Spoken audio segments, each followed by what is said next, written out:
Eles eram uma raça forjada tanto no fogo quanto no gelo. Sua proeza como guerreiros é tão lendária quanto sua brutalidade para com seus inimigos. Eles são lembrados como invasores, mas eram igualmente capazes como exploradores e colonizadores, com seu legado vivendo até os dias de hoje. Eles eram os Vikings, e no auge de seu poder eram uma superpotência militar, política e econômica, semelhante às nações mais poderosas de hoje. No entanto, enquanto a lenda manteve suas memórias vivas à medida que os séculos avançavam, a lenda também serviu para obscurecer a verdade dessas pessoas fascinantes. No episódio de hoje, vamos explorar quem eram os Vikings, examinar sua cultura, traçar sua ascensão ao poder e identificar seu impacto. No mundo moderno, estes são os Vikings. A palavra viking vem de um termo antigo nórdico que se traduz livremente como pirata, mas este termo genérico na verdade se refere a diferentes grupos, às vezes opostos. Os vikings se originaram das frias terras escandinavas que se arqueiam sobre o topo do continente europeu. Com um clima tão rigoroso e grandes áreas de terreno inóspito, as pessoas que viviam lá se viram tendo que se fortalecer se fossem sobreviver. E eles sobreviveram. Não apenas isso, eles prosperaram enquanto conquistavam a terra que habitavam, criando assentamentos predominantemente ao longo da costa que lhes permitiam acesso aos mares, que ofereciam uma riqueza de estoques de peixes para colherem e complementarem as culturas que cultivavam na terra, como outros povos em todo o mundo, e nações da história foram formadas dentro da esfera viking, e, inevitavelmente, o conflito iria eclodir, para garantir recursos, e como tal, os vikings se tornaram adeptos tanto do conflito quanto do saque. Essas nações vikings podem apresentar um problema ao tentar identificar quem eram os vikings, e isso é agravado pelo fato de que os vikings tinham muito pouco em termos de uma linguagem escrita, e muito poucos que podiam ler ou escrever em qualquer capacidade. Como tal, sabemos pouco sobre eles antes de deixarem suas terras natais. Geralmente, associamos os vikings como originários de regiões da Noruega, Suécia e Dinamarca modernas, mas como resultado, você não pode simplesmente definir o que é um viking, pois os tipos de pessoas, suas crenças e costumes variavam de região para região. Como tal, descrever alguém como um viking se refere mais ao comportamento de invadir e a um ponto geológico muito bruto de origem do que a um certo grupo de pessoas. No entanto, ao longo do tempo, à medida que as chefias e facções viking cresciam para envolver as menores, muitas de suas crenças e costumes seriam absorvidos pelo novo poder, dando origem a uma cultura compartilhada. Talvez o aspecto mais importante de suas vidas fosse a dependência do mar. Os vikings eram construtores de navios e marinheiros notáveis. Sabe-se que o povo viking construía embarcações à vela desde pelo menos 350 a.C. E até o século VI, eles haviam aperfeiçoado seus designs distintos. Essas embarcações, que combinavam vela e propulsão a remo, provavelmente eram as mais avançadas da Europa na época, possuindo grande velocidade, agilidade, navegabilidade e eram capazes de entrar em rios estreitos, dando-lhes um alcance tremendo, o que se mostraria devastadoramente eficaz na nova era dos vikings que estava para vir.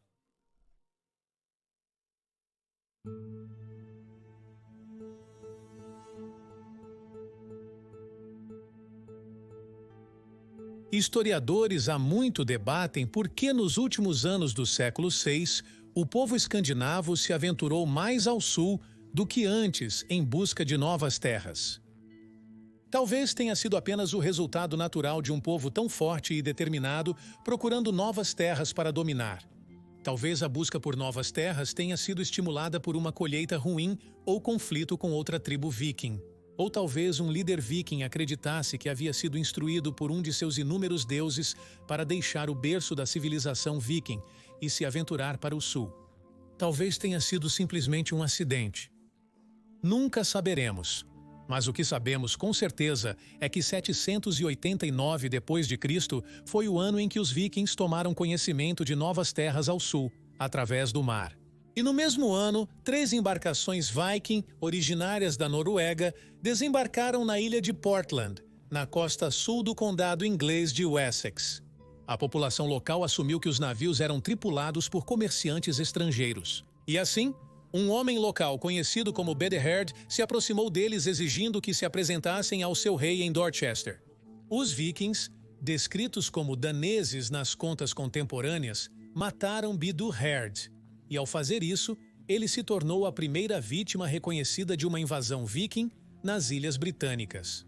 Nos 4 anos seguintes, acredita-se que houve ataques esporádicos dos vikings, sem dúvida, como resultado da palavra se espalhando pela Escandinávia sobre essa nova terra pronta para o saque. Foi um momento vulnerável para os reinos e povos das Ilhas Britânicas. Com uma população total em algum lugar na região de menos de 1 milhão de pessoas, havia vastas áreas de litoral onde os grupos de invasão viking poderiam desembarcar sem oposição e descobertos. Depois de se organizarem, eles poderiam então marchar sobre seus assentamentos, alvo desavisados, matando e pegando o que queriam, e depois retornar aos seus barcos e voltar ao mar antes que os reinos locais pudessem organizar um contra-ataque. Como se esse fato não fosse tentador o suficiente para os vikings, que procuravam expandir sua riqueza e influência, a costa das Ilhas Britânicas também tinha uma série de mosteiros que foram construídos longe de grandes assentamentos com ouro, animais, vinho e potenciais escravos todos sentados lá para serem levados. O motivo de sua construção em tal isolamento era para que os monges pudessem viver suas vidas em reclusão, permitindo que se dedicassem a Deus. Mas ao fazer isso, eles ofereceram aos vikings um alvo fácil. Que viking respeitável poderia resistir a uma presa tão fácil? A primeira invasão viking significativa a um mosteiro ocorreu em 793 d.C. em Lindisfarne, em Northumbria, um reino naquela época governado por Ethelred I. A invasão, que provavelmente veio da Noruega, chocou e aterrorizou a população de Northumbria e além, pois além de demonstrar a selvageria com que os invasores vikings se conduziam, também foi um ataque ao que os estudiosos da época descreviam como o coração da pequena alma cristã do reino. Na verdade, um desses estudiosos, um clérigo influente chamado Alcuin, culpou a invasão pelos pecados de Ethelred I e sua corte. No entanto, apesar do choque e horror deste ataque e dos outros que se seguiram, muito pouco mudou para o povo das Ilhas Britânicas. Uma vez que as emoções foram controladas, eles viam esses ataques iniciais como brutais e problemáticos, mas, no grande esquema das coisas, eram um incômodo para os assentamentos costeiros, em uma terra cujos interesses no mundo exterior paravam muito na sua própria costa. No final do século, as invasões vikings começaram a se concentrar na Escócia e nas regiões do norte da Irlanda, espalhando medo e alarme entre a população de monges que se refugiaram nos mosteiros anteriormente indisturbados lá. Reconhecendo a ameaça, muitos mosteiros foram abandonados, e os monges que antes os ocupavam agora se encontravam recuando ainda mais para o interior. No entanto, para os assentamentos costeiros dependentes da pesca, não havia para onde ir, e seus habitantes viviam em constante medo de que o próximo barco a aparecer no horizonte carregasse os sanguinários nórdicos, e com eles a morte. Em 835 d.C., os vikings dinamarqueses realizaram a primeira invasão às Ilhas Britânicas, atacando a ilha de Sheppey, no sul da Inglaterra. Estando tão ao sul, longe de onde os ataques vikings haviam se concentrado anteriormente, ainda havia mosteiros indefesos ao longo da costa, prontos para serem saqueados. Em 855, os vikings dinamarqueses retornaram à ilha de Sheppey, estabelecendo um assentamento permanente para continuar seus ataques na costa inglesa e além. Isso desencadearia o início de uma nova política viking em relação às Ilhas Britânicas e ao resto da Europa. Elas deixaram de ser apenas terras para saquear e retornar para casa. Agora, os vikings estavam focados na colonização e em fazer dessas novas terras o seu novo lar, e para fazer isso, eles precisavam travar uma guerra em grande escala. Contra os atuais donos de terra, os vikings noruegueses concentraram seus esforços de colonização na Escócia e na Irlanda, enquanto os vikings dinamarqueses foram mais ativos contra a Inglaterra, que na época estava dividida em 4 reinos. A ferocidade e habilidade dos vikings na batalha, aliadas à defesa muitas vezes ineficaz e às vezes inexistente do território britânico, permitiram que os invasores vikings alcançassem um sucesso impressionante, conquistando toda a Inglaterra, exceto o Reino de Wessex, que ficou em um estado de guerra quase contínua nos anos que se seguiram. As armas viking eram rudimentares, mas eficazes, e o tipo de arma representava o status do viking em questão. As espadas, por exemplo, eram a arma viking mais cara para fabricar devido ao alto custo do ferro e à habilidade necessária para forjar tal arma. Logo, as espadas eram comumente destinadas à elite da sociedade viking. Uma espada viking comum tinha 2 gumes e cerca de 89 centímetros, proporcionando um alcance maior comparado às armas pessoais dos oponentes, frequentemente equipados apenas com uma adaga. Demonstrando ainda mais o prestígio de seus proprietários, as espadas eram frequentemente decoradas para distingui-las e eram carregadas em bainhas, um tipo de estojo fabricado de lã, madeira e couro e carregado sobre o ombro, onde era facilmente alcançável pela mão direita. Para o viking comum, no entanto, sua arma era tipicamente um machado refletindo suas origens agrícolas, e estes eram levados para a batalha em seu cinto. Os machados de batalha viking geralmente tinham cabos longos, permitindo que atingissem uma vítima pretendida de mais longe. Mas se um longo alcance fosse realmente necessário, então os vikings poderiam adotar suas lanças ou sua forma contemporânea de artilharia, o arco e flecha. Os vikings usavam lanças para diversos fins militares. Algumas foram feitas para empalar um inimigo tentando se aproximar dos vikings para usar suas adagas, machados e espadas, enquanto outras eram para serem lançadas contra uma formação inimiga. Arqueiros, por outro lado, tinham o papel de enfraquecer uma força inimiga antes que a luta se aproximasse o suficiente para que qualquer lado usasse suas armas pessoais. Originalmente usados para caça, os arqueiros viking mais habilidosos eram capazes de disparar uma média de 12 flechas por minuto, o que poderia ter efeitos devastadores em todos, exceto nos exércitos mais bem protegidos. E mesmo assim, isso não era garantia. Dizia-se que as flechas viking eram tão fortes e possuíam tanta energia cinética que muitas vezes eram capazes de penetrar escudos de madeira grossos para atingir seus inimigos. Além de possuírem excelentes armas e, claro, as habilidades para usá-las efetivamente, os vikings também adotaram uma armadura pessoal eficaz. E na frente e no centro estava o escudo. O tipo de escudo usado pelos vikings pode ser rastreado até a Idade do Ferro e consiste em um fino revestimento cortado em forma circular no meio do qual havia uma cúpula de ferro para proteger a mão do portador do escudo, conhecida como o chefe do escudo. Os vikings usavam variantes de escudos em seus navios para proteger as tripulações de lanças e flechas. Eram montados ao longo do lado do navio, eram chamados de suporte de escudos. Descobriu-se que a montagem de suportes de escudos em recriações modernas de navios vikings prejudica o desempenho da embarcação. E assim, a maioria dos historiadores concorda que os escudos não eram montados até imediatamente antes de se esperar que o navio entrasse em ação. A representação estereotipada dos vikings geralmente os mostra usando capacetes com chifres projetando-se para fora deles, enfatizando ainda mais suas maneiras sanguinárias e bárbaras. Entretanto, isso pode não ser tão exato como se acreditava antes. Certamente existem muitas imagens produzidas na época dos vikings mostrando guerreiros proeminentes usando tal adereço na cabeça, mas o único capacete viking completo deste período da história encontrado até hoje não possui chifres e nem outros exemplos incompletos. Parece que os capacetes vikings se assemelhavam aos seus equivalentes do centro e sul da Europa da época. No entanto, artigos publicados pelo Museu Nacional da Dinamarca indicam que há algumas evidências que sugerem que capacetes com chifres eram usados por um tipo muito específico de guerreiro viking conhecido como berserkers. Esses eram os guerreiros vikings mais fanáticos que se lançavam à batalha em uma fúria quase transe. E sem dúvida contribuíram significativamente para a lenda dos vikings, que persiste até os dias de hoje. Outras teorias sugerem que, em vez de usados na batalha, os elmos com chifres eram usados em um papel cerimonial. A evidência para isso é que, dada a proficiência dos vikings no combate, Eles reconheceriam que os chifres seriam na verdade um empecilho e não ofereceriam nenhum benefício concebível além da intimidação, algo que os Vikings claramente já dominavam. Mas você não quer apenas dominar outra terra pela força. Precisa torná-la sua terra.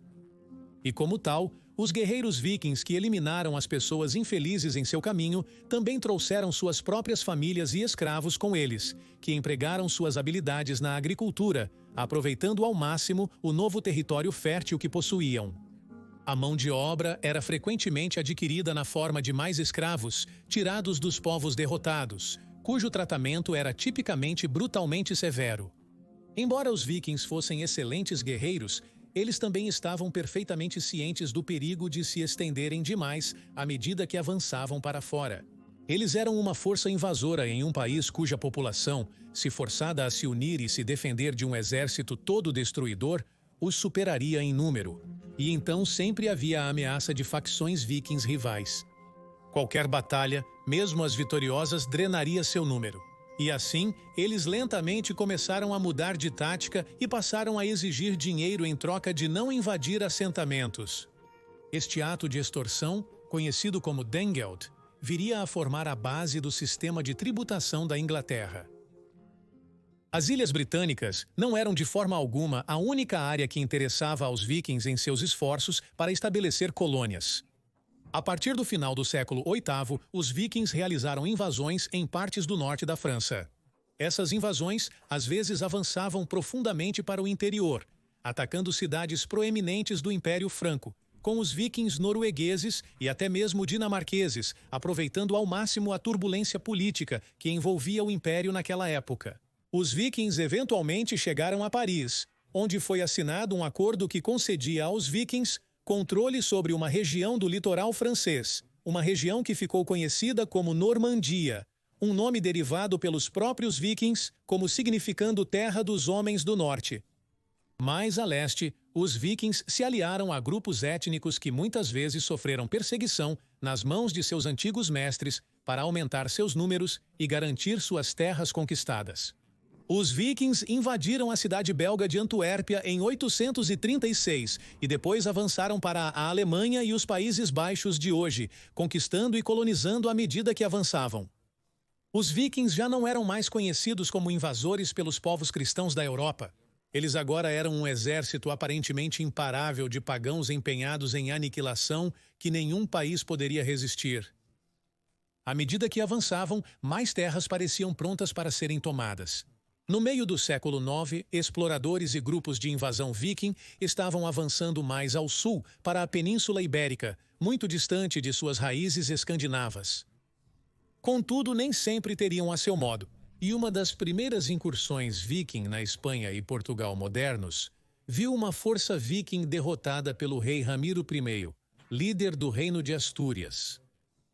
Talvez porque agora estivessem tão longe de suprimentos e reforços, ou porque os espanhóis estavam melhor preparados, ou simplesmente porque não conseguiam se aclimatar ao ambiente mais quente, os vikings sofreram uma série de derrotas nesta região, forçando-os a fazer a paz e adotar uma abordagem mais diplomática para lidar com as populações locais.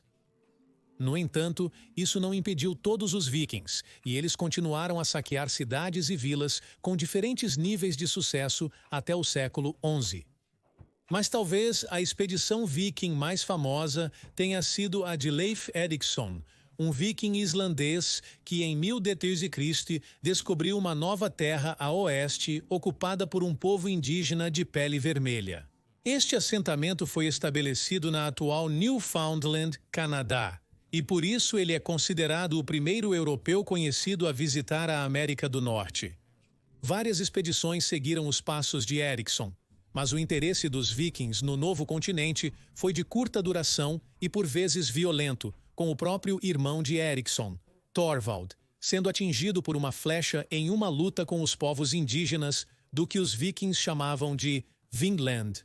Nas sagas islandesas que relatam o incidente, disse que Thorvald retirou a flecha sozinho antes de declarar: "Este é um país rico que encontramos. Há muita gordura ao redor das minhas entranhas." Ele morreu pouco depois. Com a Europa Central e do Sul sendo muito mais fácil de alcançar, a expansão viking se concentrou principalmente lá. E parecia que o poder dos vikings não conhecia limites. Mas à medida que o século XII amanhecia, a raça viking estava em seu crepúsculo de existência, e logo eles se desvaneceriam para existir apenas nos livros de história. Então, como essa raça de guerreiros caiu?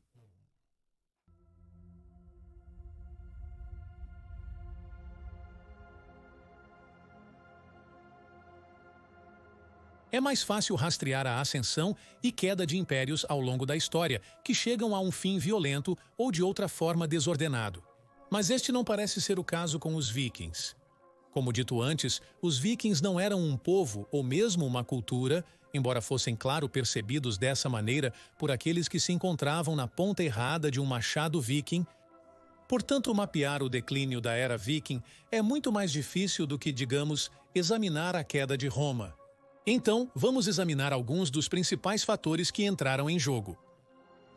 Primeiramente, retornando à definição de viking como sendo um pirata, a era de mosteiros isolados e comunidades de pesca deixadas indefesas e prontas para serem saqueadas por invasores, vikings logo acabou.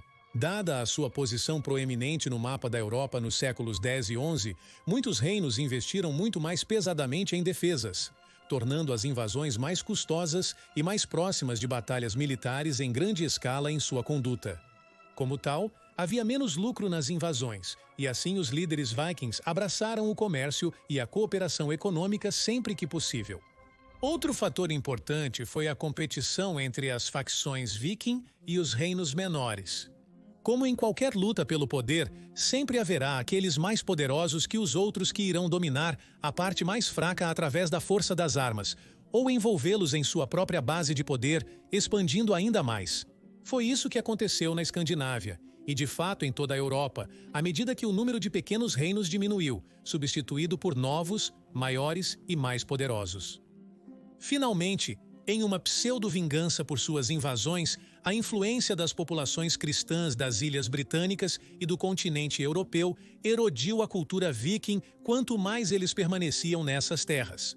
O cristianismo se espalhou rapidamente entre as colônias viking e, por sua vez, foi exportado de volta para as terras natais na Escandinávia.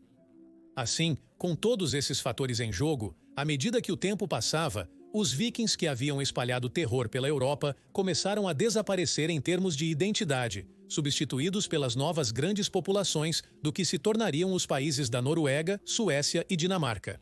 Isso não significa que acabou totalmente com as invasões. Harald Bluetooth, o rei da recém-unificada, poderosa e cristianizada Dinamarca, instigou o que a história frequentemente descreve como o início de uma segunda era viking durante meados a finais do século X, quando suas forças realizaram invasões em grande escala contra a Europa e especialmente a Inglaterra, que na época estava em um estado de fluxo político. Essas invasões serviriam para finalmente unificar toda a Inglaterra quando o filho de Harold, Sven Forkbeard, começou uma campanha de invasões contra o país em 1991, conquistando-o por completo em 1013. Sven morreria no ano seguinte, deixando seu filho Canuto eventualmente governando um novo império escandinavo que compreendia terras na Inglaterra, Dinamarca e Noruega.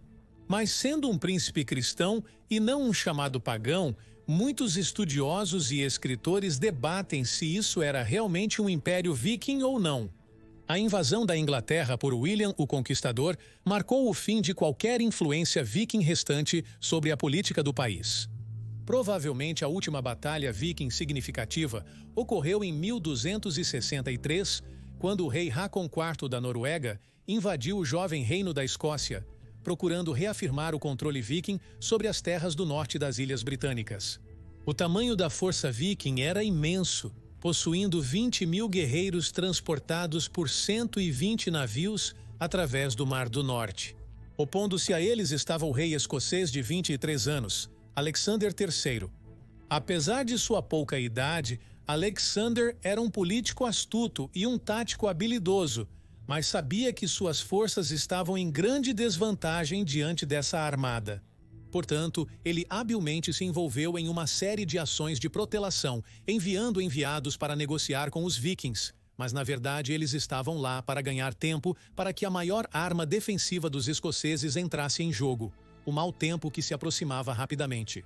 Isso funcionou com um efeito espetacular, pois as tempestades de outubro devastaram a frota viking, enviando-a para um total caos. No que a história lembra como a Batalha de Largs Harkon só conseguiu colocar 1000 homens na costa, e eles foram rapidamente atacados pelo exército escocês. Harkon foi eventualmente reforçado pelos sobreviventes de sua frota, mas foi negada a sua vitória. No entanto, o mesmo aconteceu com os escoceses, e a batalha terminou em impasse, com as forças de Harkon confinadas em Orkney durante o inverno enquanto ele planejava sua próxima campanha de verão. Mas o destino tinha outras ideias, e o Hakon de 60 anos morreu na ilha, no dia 6 de dezembro de 1263. Ele foi o último rei norueguês a realizar um ataque militar à Escócia, com seu filho Magnus, o legislador, não tendo apetite para a invasão. E em vez disso, em 1266, ele desistiu das Hébridas e da ilha de Man para a Escócia em troca de 4.000 marcos em prata. A era dos vikings havia terminado. Embora a cultura viking possa ter desaparecido na história, seu impacto no cenário mundial ainda é sentido longe e amplamente. Testes genéticos mostraram que o ácido desoxirribonucleico viking é um dos mais proeminentes entre a população europeia. Os vikings também moldaram as terras que conquistaram, introduzindo limites regionais, artes, tradições e até leis, muitas das quais ainda estão em vigor em algum grau hoje. Mas talvez a maior influência que os vikings tiveram nas gerações que se seguiram seja na imaginação, para o bem e para o mal. Para os estudiosos cristãos nos séculos que se seguiram à era viking, eles eram vistos como selvagens que representavam a escuridão do mundo não cristão e a salvação que vinha ao abraçar o Deus cristão. Mais tarde, no entanto, os vikings desfrutaram de um período de romantização na literatura e nas artes ocidentais, particularmente no século XIX, onde eram vistos como nobres selvagens, ricos em sua própria cultura e tradições, mas formidáveis em batalha. Traços que foram admirados por alguns impérios emergentes e que infelizmente influenciariam, entre outros, a ideologia do movimento nazista na Alemanha.